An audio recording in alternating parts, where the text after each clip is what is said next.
السلام عليكم ورحمة الله وبركاته. اللهم صل وسلم وبارك على سيدنا محمد وعلى آله وصحبه أجمعين. ازيكم كل متابعين في الدنيا، يا رب تكونوا جميعا بخير وبأحسن حال.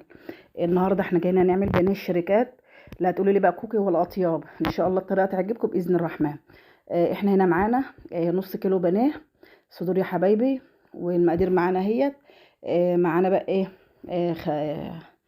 معانا مرقة دجاج اي حبايبي، بودرة احنا جبناها من عند العطار. طبعا بتبقى خالية من الدهون وبتبقى أأمن كتير من اللي هي الايه المكعبات.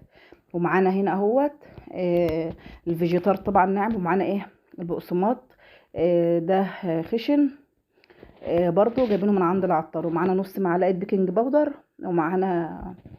ومع نص معلقة بيكنج باودر. اه يا حبايبي، طبعا نيجي هنا بقى هنعمل ايه؟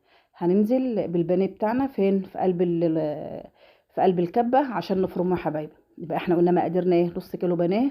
النص كيلو بانيه عليه بنزوده، بنضيف عليه نص تمن فيجيتار، تمن فيجيتار يا حبايبي، اللي هو الناعم. ونيجي ومعانا البقسماط اللي هو برضو خشن. طبعا بقى ايه ده عشان لما نيجي ايه نضيفه اما نيجي نقل ايه البانيه حبايبي. ومعانا مرقه فوريه برضو من عند العطار. معانا نص معلقه بيكنج باودر. اه يا حبايبي، كده احنا ايه بنفرم البانيه يا حبايبي زي ما انتم شايفين اهو. نديله بقى فرمتين كده.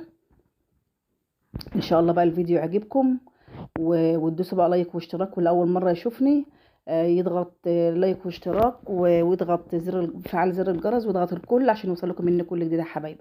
يبقى احنا بقى كده هننزل بالايه بالمقادير بتاعتنا. معلقه كبيره ايه مرقه فوريه يا حبايبي اهو زي ما انتم شايفين كده كده معلقه فوريه. وننزل هنا بقى ايه بنص معلقه البيكنج باودر علشان يبقى منها هش وكده من جوه، ويبقى ايه طعمه جميل واحنا بناكل. ومعانا هنا اهوت معلقه التكايه بتاعتنا بقى، التركه بقى، معلقه لبن بودر. ولو ما فيش لو ما فيش حبايبي مش موجود عادي، مش يعني احنا ايه ما بنغصبش على نفسنا يعني. فالمتاح متاح يعني عادي، مفيش اي مشكله. طبعا احنا هنا هننزل بالايه زي ما انا قلت لكم نص كيلو بانيه، بننزل عليه بتمن الفيجيتار يا حبايبي اه. لكن الكيلو بياخد ربع كيلو، يبقى احنا كده الكيلو بياخد ربع كيلو فيجيتار جاهز من عند العطار حبايبي. والنص كيلو بياخد التمن اه. كده احنا نزلنا بيه كله هو زي ما انتم شايفين يا حبايبي في قلب الكبه عشان ايه نفرم كله ببعض. يبقى احنا كده نزلنا بالبانيه، نزلنا بالفيجيتار بمعلقه لبن بودر، نص معلقه بيكنج باودر، بمعلقه كبيره مرقه فوريه اللي هي من عند العطار يا حبايبي اللي هي بودره. ليه؟ عشان احنا قلنا هيبقاش فيها دهون، وبتبقى ايه يعني اضمن كتير من اللي هي المكعبات. كده يا حبايبي احنا ايه فرمناها كلها مع بعضها اهي. بسم الله ما شاء الله، بصراحه الريحه جميله جدا. طبعا ننزل بقى فيها ايه بيها ايه في بوله، وهنبدا بقى ايه ان احنا ايه يعني نقلبها ببعضها اي يا حبايبي. هي طبعا بننزل بقى ايه بنديها رشه ميه خفيفه كده. ليه؟ عشان واحنا بنخلطها ببعضها كده ما تلزقش في ايدينا يا حبايبي.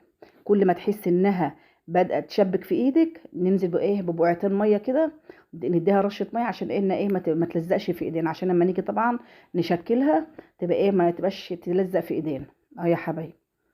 ما شاء الله جميله جدا، ان شاء الله الفيديو يعجبكم وتجربوها باذن الله. هي الطريقه سهله وبسيطه جدا. ليه نشتريه بالغالي؟ احنا نعمله في بيتنا والطريقه سهله وبسيطه جدا، والاولاد بقى طبعا ياكلوا وينبسطوا ان شاء الله.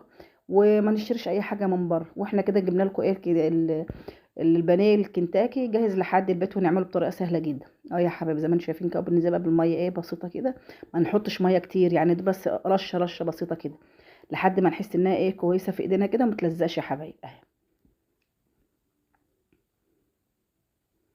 اهي ما شاء الله جميله جدا، والريحه بقى يا ما شاء الله تحفه اه يا حبايبي.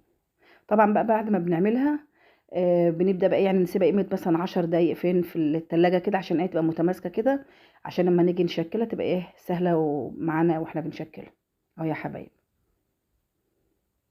ما شاء الله يعني جميله جدا. وان شاء الله كده لما تجربوا الطريقه مش هتبطلوا تعملها باذن الله اه يا حبايبي.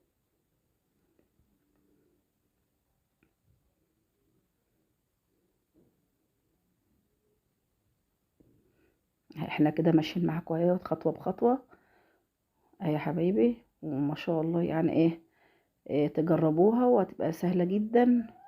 يا حبايب ما شاء الله جميلة جدا. احنا كده كده خلصناها اهو زي ما انتوا شفتوا اهو. هنبدأ بقى نلمها على بعضها كده ونسيبها شوية في التلاجة زي ما انا قلت لكم حبايب اهو. طبعا بنيجي بقى معانا طبق فيه مية.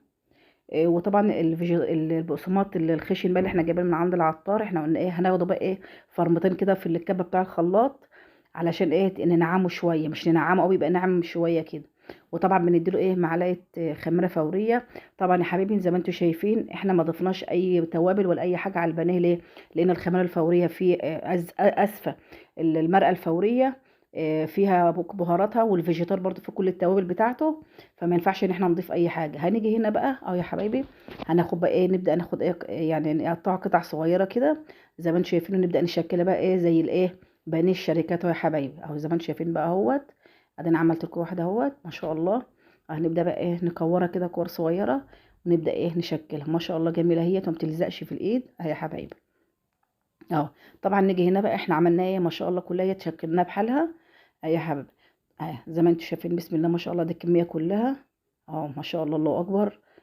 تبارك الرحمن بألف هنا وشفا يا رب اهو ما شاء الله جميله جدا اهو يا حبايبي. احنا كده عملنا الكميه بحالها. طبعا هنيجي احنا معانا الطبق بتاعنا بتاع الميه ومعانا الفيجيتار يا حبايبي. زي ما انا قلت لكم احنا قلبنا المرقه الفوريه، حطينا معلقه كبيره في قلب الفيجيتار اللي في قلب اسفل البقسماط الخشن بعد ما خدنا طحنتين كده في الخلاط يا حبايبي. طبعا بقيت في الميه وقيت فين يا حبايبي؟ وقيت في قلب الفيجيتار. ليه؟ عشان عشان قصدي اسف عشان الخلطه ما تتشبكش في ايدينا اهي يا حبايبي، وتبقى في كلاكيع كده اهي يا حبايبي. زي ما انا قلت كده بقيت في الميه وقيت فين وننزل بقى كده في قلب في قلب الخلطه اهي ما شاء الله اهي. وما نضغطش عليها. طبعا احنا عشان احنا بلينها ميه اهي حبيت اهي مزجناها في الميه، فطبعا كده كده بتبقى مبلوله فبتاخد من الخلطه حبايبي اهي. بسم الله ما شاء الله زي ما انتم شايفين اهوت اهو ما شاء الله جميله جدا اهو يا حبايبي اهي. طبعا احنا كده عملنا الكميه هي حبايبي كلها زي ما انتم شايفين. طبعا احنا بعد ما بنخلص الكميه كده بنعمل بقى تاني؟ بنقوم هتشوفوا بقى الخطوه اللي جايه دي بقى يا حبايبي اهو. احنا كده عملنا الخطوه الاولانيه اهي ماشي كده. بعد ما عملناها اول مره هنبدا نجيب الطبق اللي احنا طبق الميه اللي احنا كنا عاملين فيه اول مره، ونبدأ نديله كمان نبلها برضو زي ما هي كده، ونبقى حاطينها في المية يا حبايبي، ونديها خلطة في قلب نبدأ نخلطها تاني في قلب الفيجيتار يا حبايبي.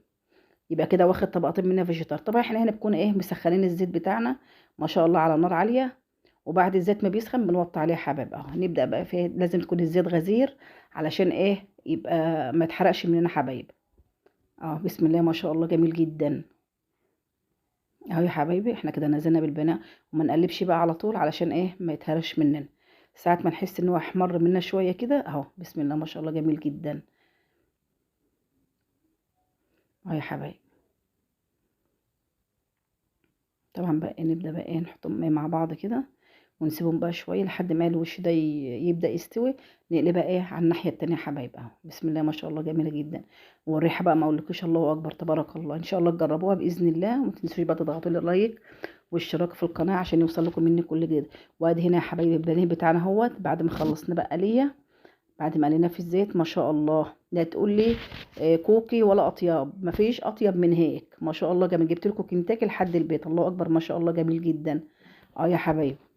ان شاء الله بقى الفيديو يعجبكم، ما تنسونوش بقى باللايك والاشتراك في القناة بتاعتي عشان يوصل لكم مني كل جديد يا حبايبي. والسلام عليكم ورحمة الله وبركاته. مع السلامة.